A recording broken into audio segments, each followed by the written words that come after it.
Welcome to the Global Discussion, discussions with creatives, leaders and thinkers. My name's Simon Hodgkins, and today I'm joined with none other than Mark Asquith. Mark, you're very welcome to the show.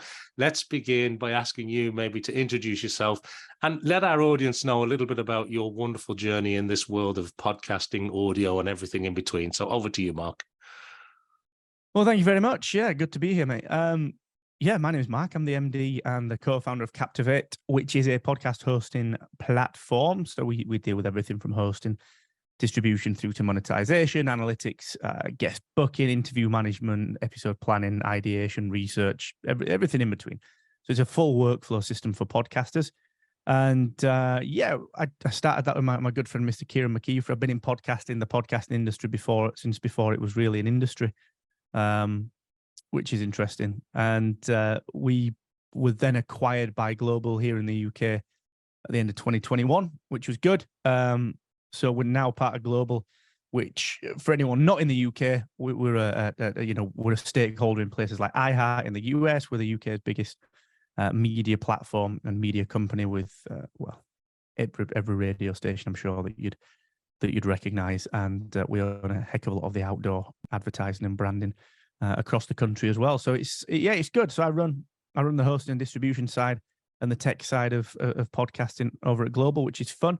And yeah, just been in this for a long time, mate. Been doing this, since, like I said, since before it was even an industry, which is fascinating. Yeah, so a true veteran of the podcasting world, no strangers to the microphone and audio, that's for sure. I want to ask you though, Mark, about your thoughts on the current landscape of podcasting, because it's very mixed, I think. When I talk to people who've been in podcasting a while, some people think that, there are people entering podcasting, that maybe have no rights being in podcasting. Other people feel, we haven't even begun yet. We haven't scratched the surface of it. This thing can run and run. And then, of course, you've everybody who thinks it's easy to just start a podcast, but then after about 3 episodes, they kind of disappear. So what's your current take from your position? You're a veteran of the industry. Where are we at with the world of podcasting? Where do you think we're at? Yeah, I think, wouldn't it be great if we all just went back to pub league football? So there's no Premier League, there was no Championship, there was no League One. And the only time that you could play football was if you didn't want to make a penny from it. Like, you just could turn up and just have a knock for a laugh. That'd be brilliant, wouldn't it? Wouldn't it be great? So we got rid of the Premier League, we got rid of the Championship, we got rid of everything EFL, we got rid of PGA Tour golf, we got rid of Live Golf and the DP World Tour, we got rid of the NBA, and we couldn't make movies and we couldn't make TV shows unless they didn't feature anyone that we didn't know, and we weren't allowed to make money from them. It's silly. It's silly. There's a lot of challenges in podcasting, because it started out as everyone owned a little bit of podcasting. If you were a podcaster, it was in there. It's my art. It's my craft. That's cool. Like, no one's taking that away. It's just that if we all want more listeners, more people have to know about podcasting. And a lot of the people that complain about, oh, well, should that celebrity have a podcast because he's no better than me? Well, they're not any better than you, are they? But they're more well-known than you. So, let's just accept that fact. There's no point getting upset about it. They are more well-known than you. That's just a simple fact. It is what it is. Now, if you think about, let's assume that I produce any media at all. If I put 1 hour a week into my podcast, what do I want to get paid for that 1 hour? Well, it's whatever my hourly rate is. 10, 15, 20, 100, 200, $1,000, whatever I determine that to be, right? If I write a story, I decide to break that up into 4 30-minute episodes, and I get a voice cast that may or may not be famous, may or may not be well known, whatever, that doesn't really matter. Is it okay for me to want to get paid more? Well, yeah, because that's a lot more time input than it is for an interview show. All right. So the point that I'm trying to get at is podcasting has become an industry. It's become a media. the people that are generally complaining about the fact that big celebrities are coming in and big media companies are coming in are the people that really aren't getting any attention anyway. They get a little bit, like you and I do. We're indies. I got a Star Wars podcast. It gets like 40 downloads. In fact, I think like maybe 100 downloads, right? Like, I am not pissed off that Mark Hamill goes on another podcast. I don't call Nerdist HQ and go, you absolute assholes. What are you doing? Right? What I do is I think, well, I'll tell you what I'll do. I'll commentate on Mark Hamill being on Nerdist so that when someone thinks, oh, search for Mark Hamill Nerdist, guess who else comes up? So the point that I'm trying to get at is this, right? Podcasting has become a media, and it is a media. It's an industry. Advertisers want to buy popularity. That is like, if you're pissed off with that in podcasting, don't watch TV, don't watch streaming, don't watch movies, right? You can't have it both ways. I understand the sentiment, and I understand. So say like a lot of events, for example. I was at the podcast show in London a couple of months ago, and the team are due out to Podcast Movement, and we've been a Podfest. Like we go to every event. We have done for the last decade. And they couldn't exist as they do now without big media, because who pays the bills? Who is paying to make sure that our tickets are only 30 quid or whatever, 100 quid, you know, whatever the ticket price are. So there's so many like falsehoods. I'm running a listener survey at the minute on my show, and one of the questions is, how included do you feel in the industry? And a lot of the answers are, well, I don't, because the big people are coming in. Right? Okay, my mum is going to know Mark Hamill. She doesn't even know Mark Asquith has got a damn Star Wars podcast, and that's my freaking mum. Right? So the point is that someone like my mum, right? She's tech literate enough to gather content. Yeah. So she browses, she reads, she streams, she listens to the radio. She bloody loves, you know, the Amazon Echoes. It's Alexa, everything. And what's easier? Her seeing something on a billboard saying, oh, all right, this person you like is on a podcast. Matt, what's a podcast? It's funny you should ask that. It's a shame you've not asked that before, but it's funny you should ask that. Let me show you. So this thing, you go and enjoy it. And then here's all the other stuff that you could enjoy. All right. So that's the state of podcasting at the minute. It's a media with two sides. Some of it's media, some of it's creator. Like, let's shut YouTube down. All right. Let's just shut YouTube down, because guess what? Some people are making money. You know, some celebrities, Justin Hawkins, he's brilliant. He's got a great YouTube show. But damn it, forgot about it. He's famous. Better shut him down, because he can't come into our house and make money. And it's silly. So it's silly. I understand the chagrin behind it, but I think it's misplaced anger. And I think it comes from a big misunderstanding of, actually, if they go away, right, your podcast will drop. It will. Because right, if big podcasting went away, Spotify ain't in podcasting anymore. YouTube doesn't get into podcasting. Apple takes its foot off. Does it do subscriptions if people with big audiences don't start to see money coming through? No, of course not.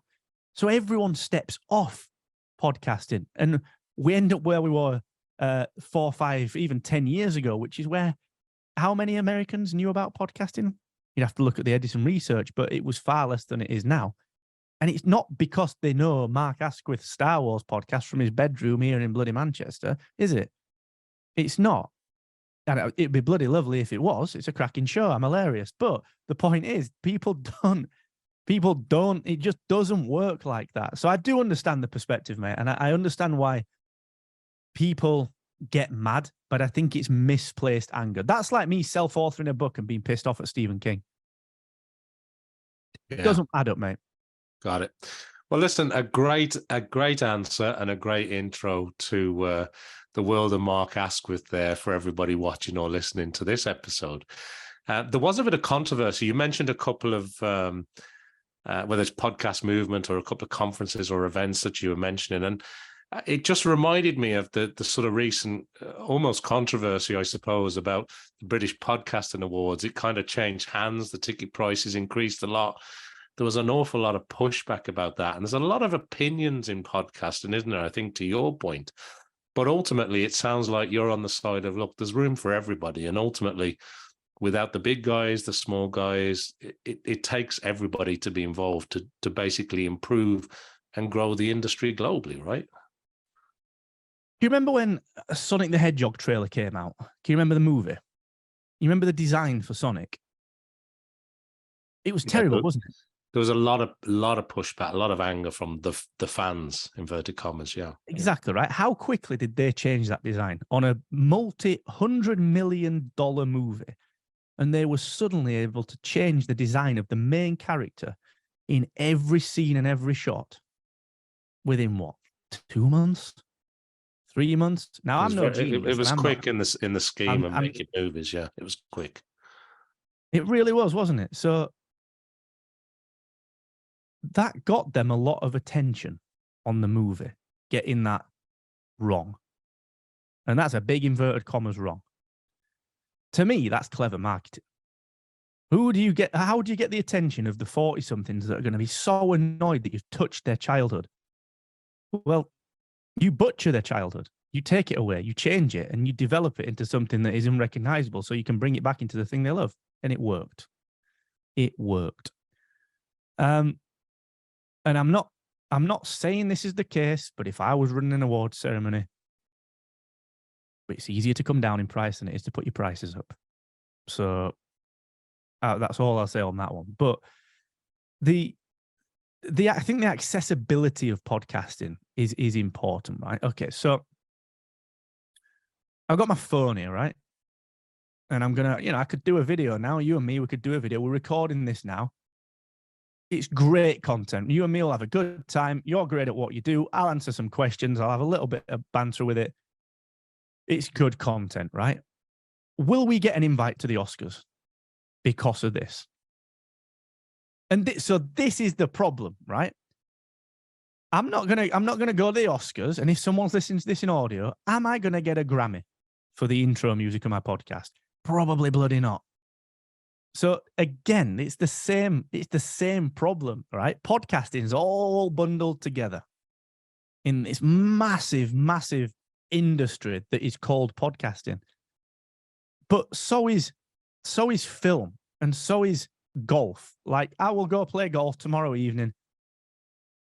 I can pretty much guarantee, and it's a long shot, but I'm almost going to guarantee I ain't getting into the World Hall of Fame. Like, it's because it's all the same, but it's levels and tiers. And so I think that accessibility is a huge, huge thing. If you look at the British Podcasting Awards, is it aimed at me? I mean, I'm fortunate. I work for Global. We get some tickets. Will I be going? No, because I'm on holiday. But, I'm fortunate enough. And this is, like, I am pretty, someone said this to me the other day, one of the board members at Global. I am pretty unique in the industry in that I sell podcast software to the creator that makes content like I do in my bedroom. But on any given day, I'll talk to the producers and work with the producers of some of the UK's and the world's biggest podcasts. I'm pretty unique in that regard, in that I'm so hands-on with it all.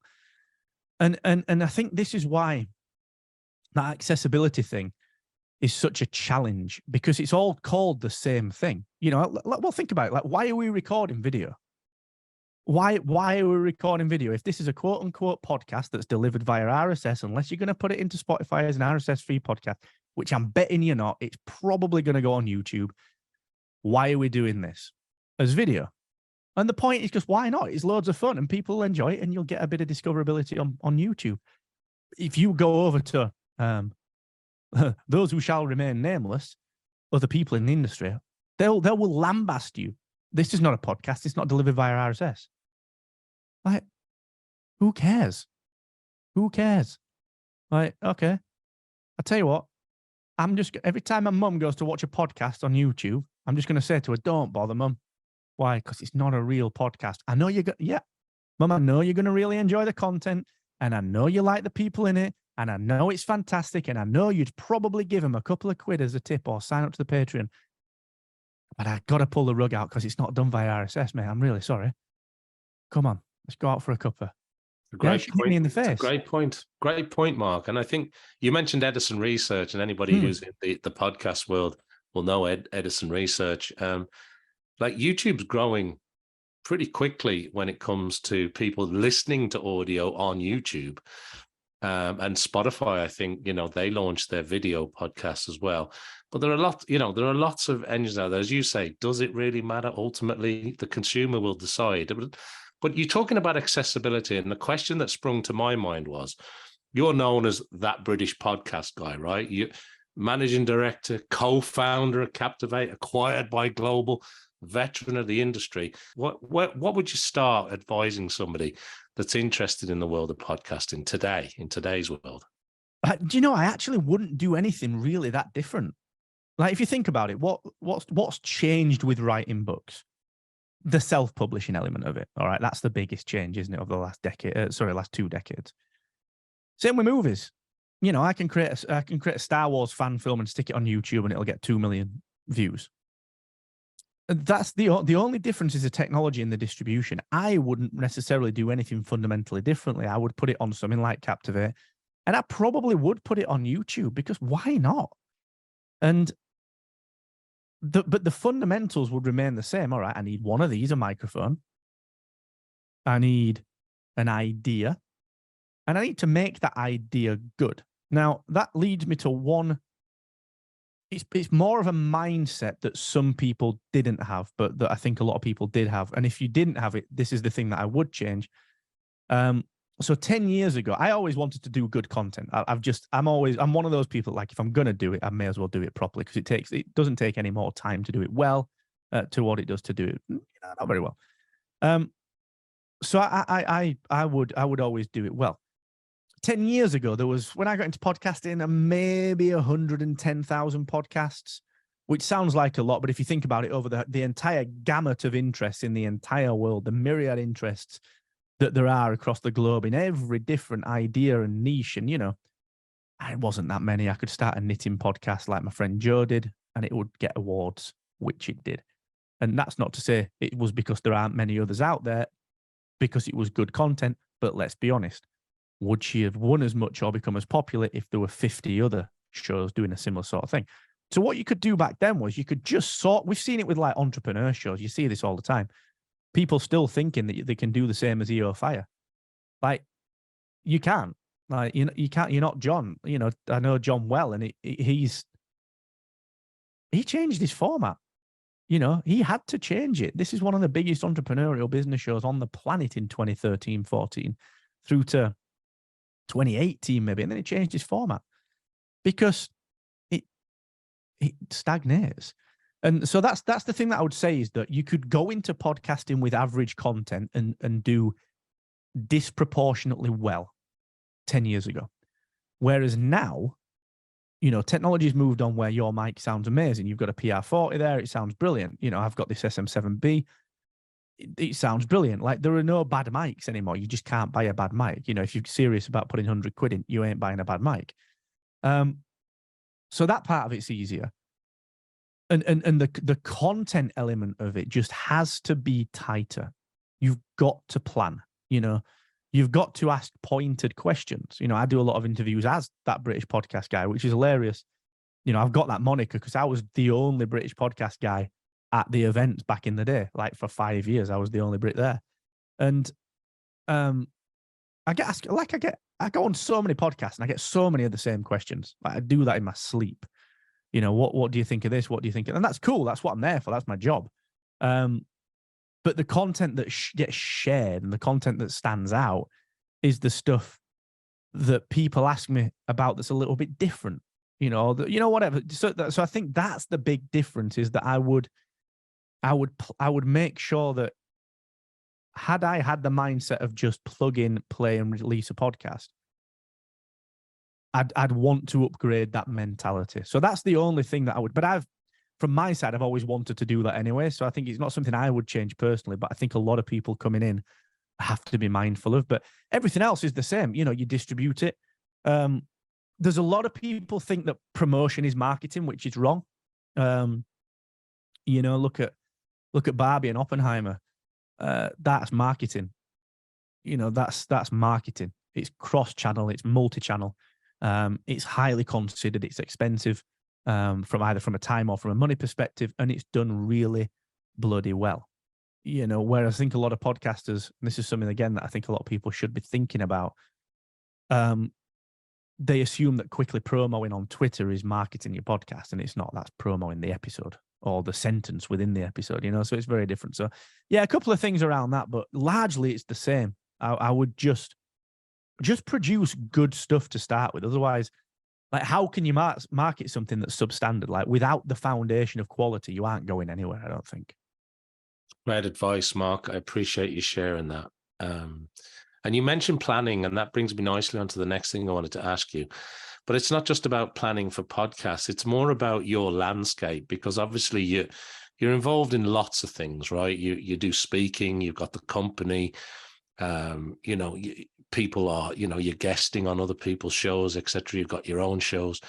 But when it comes to how you plan today versus maybe how you planned back then, is that the same? Is that different? And if you look forward over the next year, are the things that are on your timeline or your horizon that you're working on that you're hoping to achieve? How does planning work for Mark today? I think there's the macro planning and there's the sort of day-to-day planning. So I work now as I always have done from a micro perspective, a day-to-day perspective. I've got this sort of rule that I implemented maybe 10, 15 years ago called the triple I principle, which is you separate all your tasks into interesting, integral, and important. And then you just get the important ones done. The interesting ones are the things that recharge your batteries. So like me doing something like this, I do some time with you speaking here, Simon. That's me refueled because I've enjoyed it, and it builds the willpower back up. And then the integral stuff, like that's the stuff you can't avoid, like your billing, your admin, your emails, all that kind of stuff that you do, which doesn't really take any planning in. You sort of do, that's like the stuff that goes between the cracks. It's the water trickling through that keeps everything flowing. And I've always planned like that. I just, I might have 10 different things that I'm working on. But they're all me. So I don't have like different to-do lists. It's just one to-do list, regardless of what the thing is, because it's all me. There's no point having here's a home to-do list, and here's a work to-do list. Oh, and here's a sub-work to-do list, which is product, and one that's content, and then one that's admin. It just doesn't work like that. It's just everything bundles together and then categorized important, interesting, and integral. And that works, because what that means is you can prioritize so much more. You can get stuff done if you've got 10 minutes in between an interview and another interview, for example. All right, okay, what am I going to get done? Well, I've got 10 minutes. Here's an important task that will take 5, but it's important. So it's like, send that invoice. Okay, that's done. It took 3 minutes, but when it gets paid, there'll be another X amount of money coming to the bank. Like if you're a small business owner or a creative, that is really important, but it takes just a few minutes. From a macro perspective, I'm quite a strategic person. I'm quite I see things a little bit differently than a lot of people do, which is why product development has always been so good at Captivate, because I sort of see like beyond what people think they want a lot of the time, which is why a lot of the features, when we release a feature at Captivate, very often people think, well, why the hell has someone not done that? And it's because they see their solution to their problem, whereas I see the problem and think about, how can we get 10 steps in front and actually preempt some of the other problems that would come off the back of solving this problem. So I generally take like a bit of a long-term look at things like that. Like what are some of the, from a product perspective, like what are some of the things that podcasters are not going to struggle with now, but in a few years or in a few months. So like the AI trend is a great one. Like, I don't care about partnering with an AI company. I don't care. What's the point? I could partner today with someone for Captivate to write your show notes for you and to do your titles. But what's the point in that shit? It's just, I've still got to do the work on the research. I've still got to do all the quality work. Like, is Wondery using AI to write its titles? No, it's not, because it wants to make bloody money. So think, So I tend to approach things a little bit differently. I'm not a person that wants to get things on a features list and plan the year around how is it going to make us look good on a features list. I'd rather think really positively about how I can help you. Like, what is the thing that you as a podcaster are struggling with? And then to bring that back to like my micro planning. So we've got like a prototype that I'm working on at the minute for a new bit of product dev that I want to get out. So like on my important list, my personal like micro level important list, it'll be right, build an MVP using tools that already exist. So I might go out there and use a free tool to do one bit of it and then stitch it together with another free tool using something else or manual input or whatever. And then I'll prototype it, concept it, see is it good? Is this idea going to work? And then we will then, as Captivate, we'll build that into a proper product as an end-to-end solution that will plug into Captivate. So like that brings the big picture thinking to the day-to-day. So one of my important tasks will be build that MVP, and that might take a week or whatever, but build the MVP. So yeah,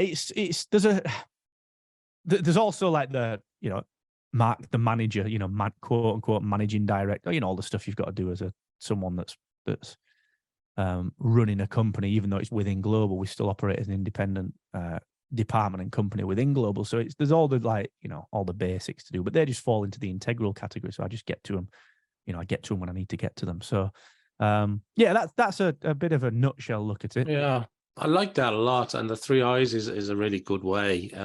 Not many people have said that over the years. It's actually quite a useful way of planning. And thanks for sharing as well some of your other insights. And I want to squeeze in a couple of quick questions before we run out of time, Mark. And one is, there's a little bit of a growing movement, whether it's Adam Curry or Sam Sethi and people like that, around micropayments and value for value and people making money from podcasts. I'm just wondering, from your vantage point, have you any views on that area of podcasting at all? I love Sam. He's a good friend. Yeah, but value for value has got a long way to go, hasn't it? Let's be honest. I've just taught my mum what a podcast is. I think I'm going to teach her what Satoshi is. No Yeah, chance. she might struggle with sats in the short term, yeah. Just a little bloody bit. She struggled with it in the long term. And it's because she's no interest in it, so, and that's the crux of it, all flippancy aside. I think if you, it's great for people that are on the edge of technology and on the cutting edge. And that's cool. People, will it get adoption? Will things like Sats and V for V properly get adoption? I think it's going to be more like a string on a bow, that some people use, the tech people, the geeks, and I think there'll be a small but avid fan base of things like that. Will it make a dent genuinely into the big picture of podcasting? No, I don't think so. That's not to say that might not change, and I'm always open to having my opinion changed by evidence, but I would, in order for me to change my view on that, I would need to see more useful user flows and more willingness to invest in educating people that don't give a crap about tech what these things are, because that's the only way that it will ever penetrate anything more than the sort of cutting edge early adopters. I love the idea of it, but it feels like a solution to a problem that's not quite there, because if I say to someone, do you want these sats or this tenner? I just think 90% of creators, because that's the other thing. I think 90% of creators would take the tenner, because the other side of that coin is, we're all assuming that, all right, it requires adoption by listeners for V and all that side of things to kick in. But actually, it's creators as well. If I'm a creator of a fishing podcast out in New Jersey, I don't really care. I do not care about the tech. So I think and so this is the irony, actually, is that a lot of people are saying big media get out of podcasting, because the gap between us and the big media is such a chasm. The sad thing is that a lot of the time we don't realize, as industry thinkers and as tech people, that the gap between us and the vast majority of quote unquote normal podcasters is just as big. And believe me, I see that running Captivate, right? So, we've got, I think, if not the most podcasting 2.0 features, certainly up there in the top 3 most podcasting 2.0 features of any hosting platform on the planet. But we didn't release them until about 3 months ago, because if we rush to implement something cutting edge, what happens? Well, one of two things happens, and sometimes both of them. We get a pile of support requests in, wondering, okay, how do I use this? What is this about? And obviously we can educate and whatever, that's cool. So we get all that sort of stuff. But the worst thing that happens, all right, so that's a logistical thing. But the bigger picture thing is, what about the people that don't put the support tickets in? What about the creator that's got a 40 download Star Wars podcast and they're just about getting by enough that they want to keep making it because it is a lot of work? And then suddenly all these podcasting 2.0 features come out that if you aren't supporting, you're getting told off by the industry because you aren't supporting open podcasting. Like, what the hell? All I want to do is talk about Star Wars. That's all I want to do. Like, why are you making me feel bad about not using these new features? Fuck it, I'm going to stop. Right. So you've got to, this is the irony, is that big media gets bashed by a lot of people, but yet there's a big crossover between a lot of those people leaving the day-to-day podcaster behind because they don't, the day-to-day podcaster doesn't care like we do. They shouldn't do. They don't want to. Who cares? You know, it's not, they don't love it as deeply as we do. They love their subject matter, and this is just an outlet. So there's a lot of layers to that, mate. I could probably talk on that for like an hour, but that's sort of the basics of my viewpoint. Well, I appreciate your helicopter view of that, because it is kind of a hot bubbling topic in the background there, and we wish Sam and everybody the best of luck with what they're doing there. Oh yeah, and just to jump in and just reaffirm, like, Sam is a close friend. Like, I go to football with Sam.